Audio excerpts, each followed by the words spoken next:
इस शादी में तुम्हें किसने बुलाया? शादी? कैसी शादी? वहां का मंगलसूत्र यहाँ गिर पड़ा।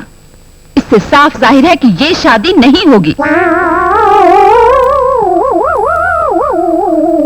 ये शादी होगी, चाहे ये दुनिया इधर से उधर हो जाए, मगर ये शादी जरूर होगी। अगर ऐसा हुआ तो तुम्हें जेल यात्रा करनी पड़ेगी। तुम कस्तूरी प्रसाद से बात कर रही हो? मैं तुम्हारे बाप के साथ भी ऐसे ही बात करूंगी। अगर मैं चाहूं तो भी कुछ नहीं कर सकते, सिर्फ अपना सर झुका सकते हो। मेरी बेटी की शादी मेरी मर्जी से हो रही है। सिर्फ तुम्हारी मर्जी से क्या होता है? नीलिमा की मर्जी भी होनी चाहिए। उसने मंगलसूत्र उतार के फेंक दिया, इसका मतलब है कि वो इस शादी के खिलाफ है। मिस्टर कस्तूरी प्रसाद, आप ये जबरदस्ती की शादी करके मुसीबत मोल मत लीजिए। नीलिमा की शादी वहीं कीजिए जहां वो चाहती है। तो उसके चाहने से क्या होगा? वो भी बच्ची है। एग्जैक्टली, वो तो है ही बच्ची, इसीलिए ये शादी नहीं होनी चाहिए। ये रहा आपकी बेटी का 10th स्टैंडर्ड का सर्टिफिकेट। इसके हिसाब से उसकी डेट ऑफ बर्थ 24 दिसंबर 72 है। इसका मतलब है कि उसके बालिग होने में अभी पूरे 25 दिन बाकी हैं। ये सर्टिफिकेट गलत है। नहीं, ये सही है। नीलिमा उसी तारीख को पैदा हुई थी। चुप रहो, तुम्हें क्या पता? मैंने उसे जन्म दिया है, मैं बेहतर जानती हूँ। मिस्टर कस्तूरी प्रसाद, अगर इसके बावजूद भी तुमने ये शादी करवाई तो सबसे पहले हथकड़ी इस पंडित से लगेगी। अगर हम शादी पर नहीं गए तो किसी श्राद्ध पर जाकर खा कमा लेंगे। हमको हथकड़ी क्यों?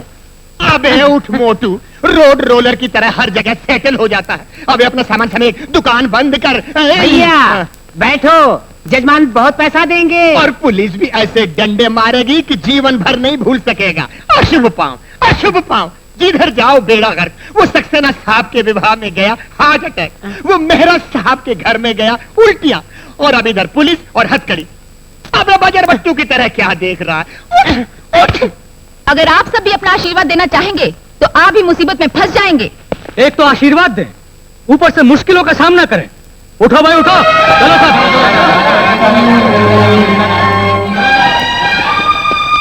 क्यों दूल्हे मियां, आप सीधी तरह नीचे उतर आएंगे या मैं लाठियों का प्रबंध करूं? अगर मैं जिंदा रहा तो मुझे दूसरी दुल्हन मिल जाएगी, मुझे शादी नहीं चाहिए। प्रभावती, मैं ये कभी नहीं भूलूंगा कि तुमने मेरी बेटी की शुभ विवाह में विघ्न डाला है। बिल्कुल नहीं, मैं तुम्हारी बेटी का जीवन संवार रही हूँ। आज से ठीक 25 दिनों के बाद मैं नीलिमा की शादी चंद्रमोहन के साथ कर दूंगी। 25 दिन? मैं 24 घंटों के अंदर अंदर तुम्हारा ट्रांसफर करवा दूंगा, और 25वां घंटा शुरू होते ही मैं नीलिमा की शादी कर दूंगा। मैडम, इस दुनिया में अपने अपनों का भी साथ नहीं देते। मैं तो आपका कोई नहीं लगता, फिर भी आप मुझे ऐसा क्यों सोचते हो? मेरा और तुम्हारा इंसानियत का रिश्ता है। तुम्हारी कहानी सुनकर मेरी आंखें भर आईं, और तुम्हारी मासूमियत ने हर वक्त मुझे अपना फर्ज याद दिलाया। मैडम जी, क्या है ये? आपके ट्रांसफर के ऑर्डर। वहां रख दो।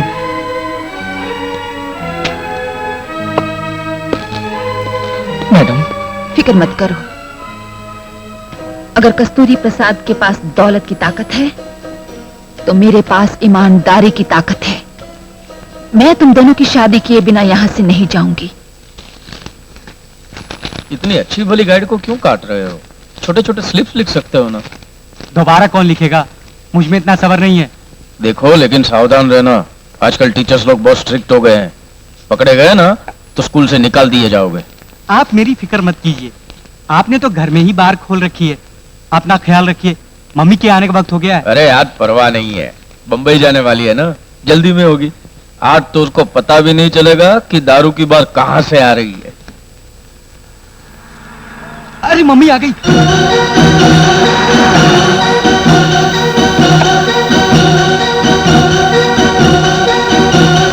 सुनिए, मैं जल्दी ही लौट आऊंगी। घर और रवि का ख्याल रखना। फिक्र मत करो डार्लिंग। ये क्या है? खांसी की दवा, खांसी हो गई है। इसीलिए कहती रहती हूँ कि ओस में ना सोया कीजिए, लेकिन आप हैं कि मेरी बात कभी नहीं सुनते। रवि, रवि। जी मम्मी। इम्तिहान की तैयारी कैसे चल रही है? बहुत अच्छी मम्मी। इम्तिहान आज से शुरू है ना? हाँ मम्मी, और मैं जरूर फर्स्ट क्लास में पास हो जाऊंगा। Very good. ये कैसी दवाई है जो आप शराब की तरह पी रहे हैं? जुकाम हो गया ना मुझे, जुकाम की दवाई है। ये दवाई ऐसे नहीं पीनी चाहिए, नाक बंद करके एक ही घूंट में पी जानी चाहिए। लाओ मैं बताऊं। मैं पी लूंगा, मैं पी लूंगा।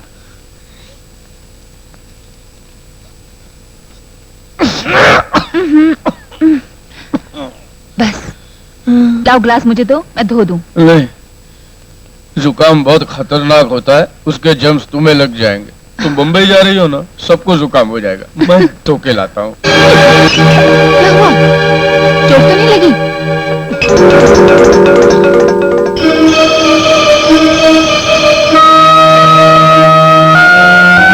पड़ोस वाले बोले कि शंकर चाचा थोड़ी सी ब्रांडी गर्म पानी में मिलाकर पी लो तो जुकाम रफू चक्कर हो जाएगा। हाँ मम्मी, डैडी तो शराब को छूते तक नहीं है, ये तो जुकाम के लिए है। अगर पति अच्छा ना हो तो औलाद के भरोसे जी सकते हैं, और अगर औलाद गलत रास्ते पर चलने लगे तो पति के भरोसे जी सकते हैं। पर मैं तुम दोनों में से किसे देखकर जीऊं? रवि, गुस्सा करने वाली मां से गुमराह करने वाला बाप कभी बड़ा नहीं होता। उस दिन जब ये लड़खड़ाए थे तो तुमने पूजा का बहाना किया था, और आज जब ये नशे में धुत हैं तो तुम जुकाम का बहाना कर रहे हो। हम दोनों तो ढलता हुआ सूरज है रवि, पर तुम तो निकलता हुआ सूरज हो। अपने पिता की परछाई मत बनो।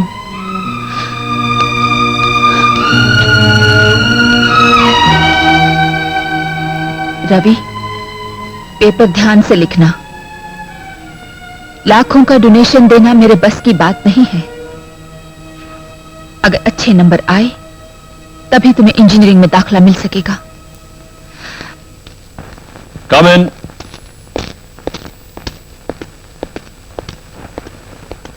Good morning sir. Good morning. Good morning. आपने मुझे किस लिए बुलाया? मैं अपनी बेटी की शादी तुम्हारे बेटे रवि से करना चाहता हूं। आपकी बेटी की शादी मेरे बेटे के साथ? क्यों, तुम्हें यकीन नहीं आ रहा है? हाँ, ये सच है। मैं तुम्हारी बीबी से बदला लेना चाहता हूं। प्रभावती मेरी बेटी नीलिमा की शादी उस कैदी चंद्रमोहन के साथ करवाना चाहती है, मगर मैं तुम्हारे बेटे रवि के साथ करना चाहता हूं। लेकिन एक शर्त है। क्या? तुम्हें इस शादी के लिए अपनी बीवी को राजी करना होगा। आप फिक्र मत कीजिए सर, अगर वो राजी नहीं होगी तो मैं उसको तलाक दे दूंगा, लेकिन मैं आपका समधी जरूर बनूंगा। अब रवि की पढ़ाई की जिम्मेदारी मेरी है। तुम भगवान दास के साथ बैंगलोर जाओ और पता करो उस इंजीनियरिंग कॉलेज में कितना डोनेशन देना पड़ेगा। तब तक रवि मेरे साथ रहेगा। और हाँ, ये पैसे तुम्हारे खर्चे के लिए। Helping nature. बेटे अपना ख्याल रखना। हाँ? अच्छा जी। चलो। आओ रवि। अंकल, क्या ये गेस्ट हाउस आपका है अंकल? अब ये गेस्ट हाउस सिर्फ मेरा नहीं, हमारा है। और अगर तुमने मेरा कहा माना तो मैं ऐसे कई गेस्ट हाउस तुम्हारे लिए खरीद सकता हूं। अगर आप नीलिमा का हाथ मेरे हाथ में दे दें तो आपके लिए मैं समंदर में भी कूद जाऊंगा। गुड। आज रात को तुम एक सूटकेस लेके एक जगह खड़े हो जाओगे और वहां सामने वाली पार्टी 3 बार टॉर्च जला बुझा के सिग्नल देगी। नहीं नहीं नहीं, वो बहुत पुराना तरीका है। आजकल स्मगलिंग बहुत साइंटिफिक हो गई है। सामने वाली पार्टी पुलिस यूनिफॉर्म में होगी। तुम अपना सूटकेस उन्हें दे देना और वो तुम्हें एक नोटों से भरा हुआ सूटकेस देंगे। उसे तुम मेरे पास ले आना। ओके? Okay uncle.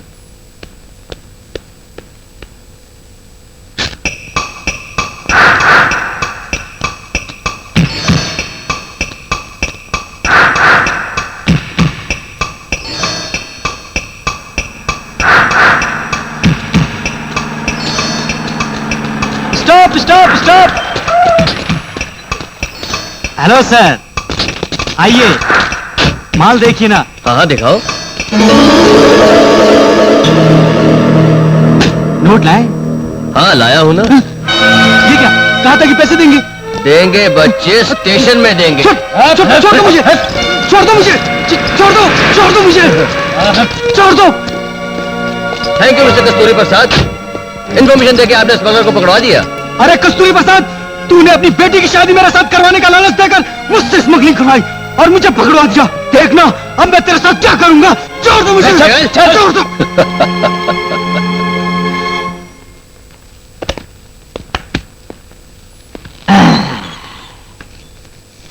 साहब ये सुपरिंटेंडेंट साहिबा की सीट है साहब। ओए किधर की सुपरिटेंडेंट ओए? वो आने दे उसे, उसके हाथ में ट्रांसफर ऑर्डर थमा दूंगा और उसको इधर से गेट आउट करा के हमेशा के लिए इस कुर्सी पर विराजमान हो जाऊंगा, समझा?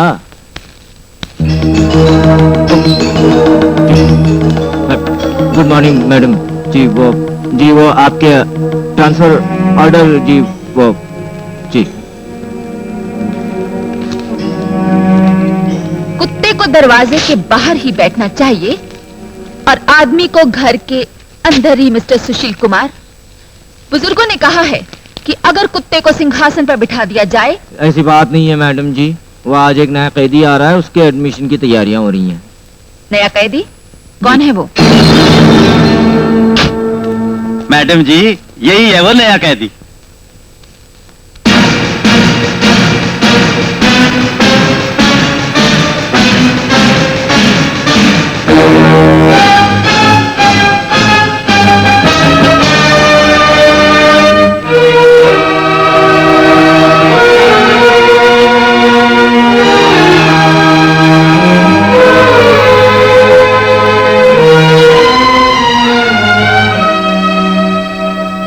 इसे ले जाकर सॉलिटरी सेल में डाल दो। Yes madam. वो चलो है।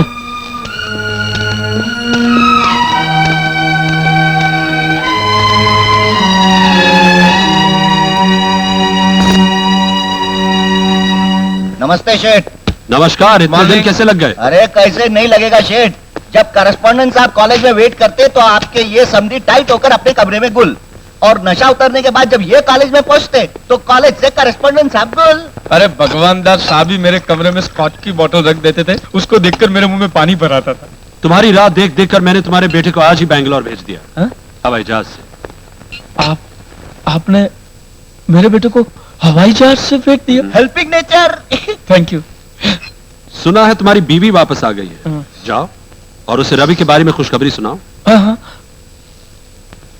अरे वो सावित्री, क्या है जी? क्यों इस तरह गला फाड़ फाड़ कर चिल्ला रहे हो? गला फाड़ के नहीं चिल्ला रहा हूँ, बल्कि रसगुल्ले जैसी बीटी खबर लाया हूँ। ये देखो कौन आया है। कौन आया है? कौन है ये लड़का? ये लड़का नहीं है, मुझ मोहब्बत के कड़के का भाई है, तुम्हारा देवर है। वो बचपन में नहीं मेले में खो गया था। मेले में, वो मेले में।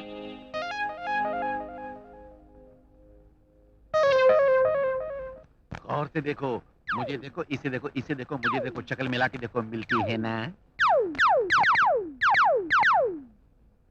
देवर जी, भाभी जी, देवर जी, भाभी जी, देवर जी, अरे देवर जी, शराब भाभी जी, देवर जी। शराब भाभी जी। भाभी के गले थोड़ी लिपटा जाता है, उसके पैर छुए जाते हैं। मैं क्या करूं, इन्हें देखकर सिर्फ गले लगने को जी चाहता है। बड़े भैया।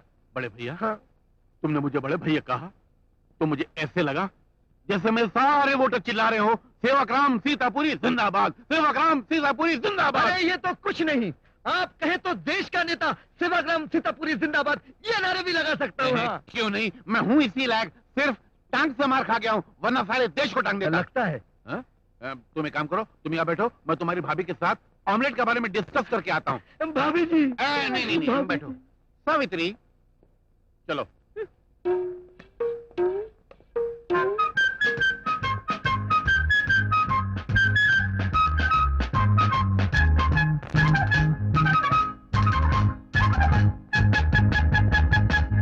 नमस्ते सुमित्रा देवी। आप कौन? मेरा नाम सेवाग्राम सीतापुरी है, एक्स एमएलए हूँ। लाइए निकालिए 10,000 रुपए। माफ कीजिएगा, मैं आप जैसे लोगों को चंदा वगैरह नहीं देती। मैं एक्स एमएलए हूँ, कोई यतीम खाने का चंदा वसूल करने वाला नहीं हूँ। ये अखबार देखिए, आपको खुद पता चल जाएगा कि मुझे 10,000 रुपए क्यों मिलना चाहिए। लाइए 10,000 रुपए निकालिए, मैं आपका खोया हुआ भाई आपके हवाले करता हूँ। जी नहीं, मुझे उसकी जरूरत नहीं, आप उसे अपने ही पास रख लीजिए। मैं समझा नहीं। ये इश्तिहार मैंने नहीं दिया, समझे? ये इश्तिहार उसने खुद दिया है, ये उसकी आदत बन चुकी है। ड्राइवर चलो। ये उसकी आदत है? अरे माँ, ये उसकी आदत है, ये उसकी आदत है। सावित्री, सावित्री, सावित्री। अरे बाप रे, ये क्या हुआ? कैसे हो गया? बोलना, अरे बोलना, क्या क्या हुआ? अरे बोलना। वो लड़का जिसे तुम देवर बना कर लाए थे हाँ। वो सब कुछ लूट कर चला गया। सब कुछ? हे भगवान! ओह गॉड, ये क्या हुआ मम्मी? किसने तुम्हें बांधा? एक लुटेरा आया, मुझे बांधकर सब सामान लूट कर चला गया। दिन दिहाड़े डाका? ये सरकार क्या कर रही है? सो रही है या जाग रही है? ये सवाल यहाँ मत कर, मैं असेंबली में उठाऊंगा। मगर कैसे उठाऊंगा? इलेक्शन तो मैं हार चुका हूँ, मुझे अंदर जाने कौन देगा? वो पिताजी, जो सामान चोरी हो गया है पहले उसकी लिस्ट तैयार करके पुलिस को खबर करते हैं। तेरे जो जी में आए वो कर, मेरा तो घबराहट के मारे कलेजा लंगड़ा हो गया है। अरे तूने सब सत्यानाश कर दिया है। जी क्या गलत था तू? खोलो तो सही। क्यों खोलूं? पिताजी पिताजी हाँ? पिताजी ये देखिए, मेरा हीरो का हार गायब हो हाँ? गया। फौरन पुलिस को बुलाइए। नहीं, नहीं कर सकते। क्यों? ये तो सीमेंट रोड के घपले में सीताराम का दिया हुआ छोटा सा तोहफा था। इसका ना हिसाब है ना रसीद है, फंस जाएंगे। अजी सुनते हो? मेरे चांदी के सारे बर्तन गायब हैं। इसकी रिपोर्ट तो करनी ही पड़ेगी। नहीं, ये तो डामर रोड के घपले में दलपत राम का दान पान था। इसकी भी रसीद नहीं है, हिसाब भी नहीं है, फंस जाने वाली बात है। पिताजी, क्या है? मेरा 3-in-1 भी गायब है। इसकी रिपोर्ट तो जरूर करेंगे। अरे फंस जाएंगे मेरी माँ, फंस जाएंगे। मिट्टी रोड के घपले में सतपाल का दिया हुआ छोटा सा नजराना था, इसकी भी रसीद नहीं है। अब क्या होगा मेरी माँ? अरे पिताजी, माँ के सारे सोने के गहने गायब हैं। इसकी रिपोर्ट तो जरूर कर सकते हैं। हाँ, कर दो। नहीं बेटी, हाँ? जब मेरे पिताजी तहसीलदार थे तो उन्होंने रिश्वत लेकर मेरे लिए गहने बनवाए थे। इसकी रिपोर्ट मत करना बेटी, मत करना। तो इसका ये मतलब हुआ कि उस डाकू ने वही चीजें लूटी जिनकी हम रिपोर्ट लिखवा ही नहीं सकते। इस घर में रिपोर्ट लिखवाने के लायक है क्या? सब रिश्वत का माल भरा हुआ है। जैसी करनी वैसी भरनी। ये बिल्ली की तरह सारी जिंदगी बोटियां चुरा कर लाते रहे और उसने कुत्ते की तरह एक ही झपाटे में सब लूट डाला। कौन था वो धोखेबाज? ये रही मेरे उस बाप की फोटो जो मुझे भी टांग दे गया। बचकर कहाँ जाएगा? कहीं ना कहीं तो जरूर मिल जाएगा, तो निपट लूंगी। Thank you. तुमने मेरी बातों पर भरोसा करके खुदाई का काम शुरू कर दिया, उसके लिए शुक्रिया। पानी कब तक निकलना शुरू हो जाएगा? थोड़ी ही देर। अरे रवि भाई, तुम उम्र में कमती है पर दिया वचन तुमने पूरा करके दिखाया। हाँ? रवि भैया लीडर थोड़ी है जो इलेक्शन से पहले हाथ जोड़ता है और इलेक्शन के बाद वादा तोड़ता है। रवि भैया तो दिल वाला है, दिल वाला। अरे वाह कमल, क्या बात करी तूने, वाह। रवि भैया, आपने इस बस्ती में पानी की कमी दूर करने के लिए जो मदद की है उसके लिए हमारी महिला मंडली आपको सम्मान देना चाहती अरे है। मुझे सम्मान नहीं, सम्मान तो इस इलाके के एमपी राजशेखर को दो, जो तुम्हारे वोट लेकर जीत तो गया लेकिन तुम्हें और तुम्हारी जरूरतों को बिल्कुल भूल गया। गणेश भाई, एक काम करो, एमपी राजशेखर और उस लंगड़े सेवाग्राम सीतापुरी को यहाँ बुलाओ और उनके हाथों से इस पंप का उद्घाटन करवा दो। अरे वाह रवि भाव, वाह। उन लोग को बुलाएंगे, हाँ, और उनको ऐसा सम्मान देगा कि दूसरे टाइम झोपड़पट्टी में आके वोट मांगने का हिम्मत नहीं होगा उन लोग को। हाँ। ठीक है।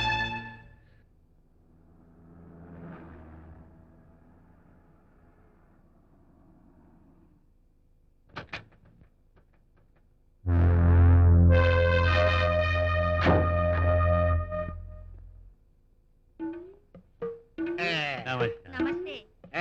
मारो एमपी साहब की, एमपी साहब की। हाँ, मारो मतलब नारा मारो। वैसे बोलो ना, मेरा दिल घबरा के लंगड़ा के पेट में उतर गया। अरे आप भी कैसी बातें करते हैं, हम तो इस तरफ है एमपी साहब। एमपी साहब की, एमपी साहब की। आइए आइए आइए आइए एमपी बाबू, आइए, अपना ठंडा हाथ से इस पंप का उद्घाटन कीजिए। मारिए सर, मारिए। और मारिए सर, और मारिए। एमपी साहब, ये तो सिर्फ गैस निकल रही है, पानी नहीं निकल रहा है। आप एक काम कीजिए, आप हटिए, मैं मारता हूँ।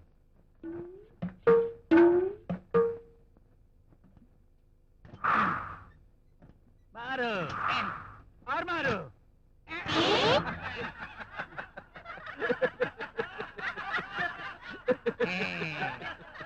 ओ भाऊ, अरे तुम लोग तो रहता है एयर कंडीशन खोली में और गाड़ी में चलता है, बाहर आता है तो सिर्फ वोट मांगने। हाँ, अरे तुम्हारे मारने से पानी नहीं आएगा। हाँ, अब तुम दोनों हटो, मैं मारता हूँ। हाँ हाँ हाँ, जय गंगा मैया आजा, गरीब की प्यास बुझाने आजा।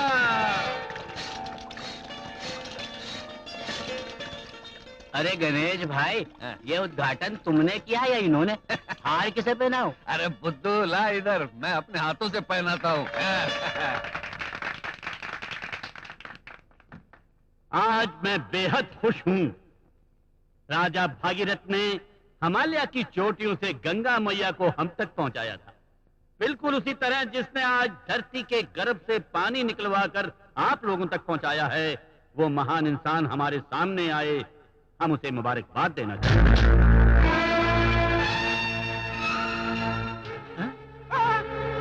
सर, यही वो 420 लुटेरा जिसने उस रोज मेरी सारी रिश्वत की कमाई में झाड़ू फेर दी थी। यही वो सुअर। लगता तो मुझे भी चालू 420 है, लेकिन खैर भला इस वक्त इसी ने है कि इससे हाथ मिला लिया जाए। पहले मैं, बाद में तुम जैसे युव नेता से मिलकर बड़ी खुशी हुई। लेकिन मुझे बड़ा दुख हुआ। आपने इन गरीबों का साथ देने का वादा किया था और पतली गली से निकल गए। अब ये लोग तो पिछले जन्म के किए हुए पापों का फल भुगत रहे हैं। ये पिछले जन्म के पाप नहीं है एक से मिले बाबू, बल्कि आपके धोखे और फरेब का श्राप है जो इन गरीबों पर बरस रहा है। क्या मांगा था इन लोगों ने आपसे? मर्सिडीज गाड़ी, एयर कंडीशन बंगले, बड़ी बड़ी इमारतें? कुछ नहीं, सिर्फ पेट की आग बुझाने के लिए 2 रोटियां, सर छुपाने के लिए छत, शरीर ढाकने और आंसू पोंछने के लिए हाथ भर कपड़ा। क्या दिया है आप लोगों ने इन्हें? पीने का पानी तक नहीं। अगर गैरत है तो डूब मरो उस पानी में। आप लोगों ने मेरे पिता को सम्मान देने के लिए बुलाया या अपमान करने के लिए? ये चेतावनी देने के लिए बुलाया है कि आप जैसे लीडरों के झूठे वादों पर हाथ धरे बैठे रहने के बजाय अब हम हमारी भलाई चाहने वाले लीडर को खुद चुन सकते हैं। गणेश विट्ठल कोल्हापुरी। काय करना भाव, मैं इन लोग को बोला तुमको मान देने को तो मान दिया, अब ये बोलता है गाली दो तो गाली देता है। चलो अरे ठहरो और सुनो, अपना अंदाज बदल डालो वरना मैं और जनता मिलकर तुम्हारा इतिहास बदल डालेंगे। शाबाश है बाबू, शाबाश।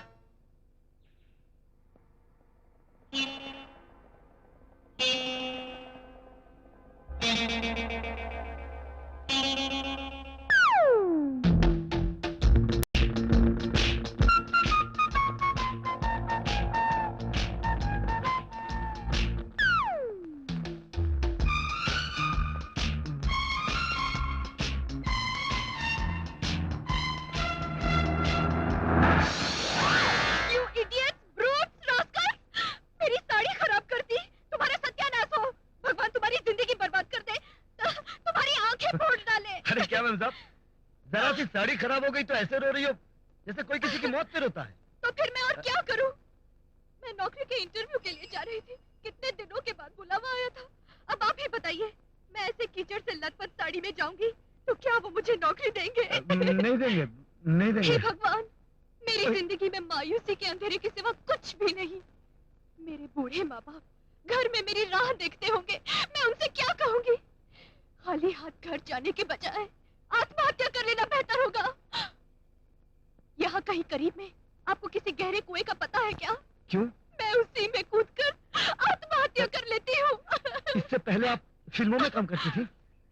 मैं रो रही हूँ और आपको मजाक सूझ रहा है। मैं आत्महत्या कर नहीं लेती मैडम, हूँ। आत्महत्या बुजदिली है। हाँ बुजदिली है। हाँ देखिए, और आप तो जानती हैं हर मुश्किल का एक हल होता है। अगर आप मेरा कहा मानेंगी तो आपको इंटरव्यू में जाने के लिए मेरे पास एक आइडिया है। Thank you. तो फिर ये आइडिया जल्दी बताइए ना प्लीज। आप अपनी sari उतारिए। What do you mean? मेरा मतलब है 1 मिनट के लिए आप झाड़ी के पीछे आइए। मिस्टर, क्या इरादा है तुम्हारा?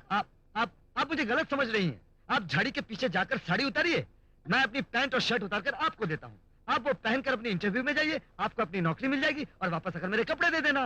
ओहो, what an idea! चलिए चलिए जल्दी उतारते, नहीं तो आपको देर हो जाएगी। आइए जल्दी उतार लीजिए। पहले तुम अपना शर्ट पैंट उतारो। आपने उतार लिया क्या? हाँ। ओहो, लाओ। ये लीजिए। आउच।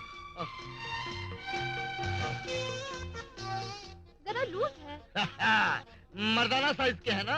अरे आप तो अधनंगे हो गए। लीजिए मेरी साड़ी पहन लीजिए। बहुत बहुत शुक्रिया। जब वादा किया है तो सहना ही पड़ेगा। जाइए जाइए जल्दी जाइए। ठहरिए।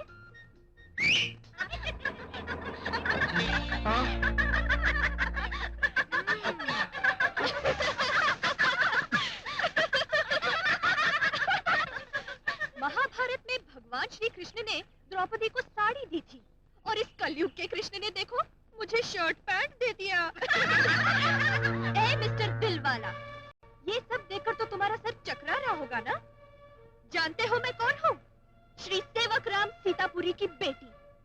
तुमने मेरे पिताजी को धोखा दिया और मैंने उसी का बदला तुमसे लिया। अच्छा अच्छा अच्छा, तो तुम उस लंगड़ुद्दीन की बेटी हो। तुम्हारा बाप तो सिर्फ टांग से लंगड़ा है, बेटी तो अकल की भी लंगड़ी निकली। ओह शट अप! आइंदा मेरे पिताजी के मामले में टांग अड़ाने की कोशिश की तो बाकी बच्चे बनियान और चड्डी भी उतार के रख दूंगी, समझे? मुझे इतना बेवकूफ समझती हो क्या? तुमसे मुलाकात होने के बाद उस लंगड़े के मामले में क्यों टांग अड़ाऊं? सोने की मूर्ति हाथ लग गई है, अब तो सिर्फ तुम्हारे मामले में टांग अड़ाऊंगा। चलो चलते हैं। अरे इसका बदला तो मैं जरूर लूंगा।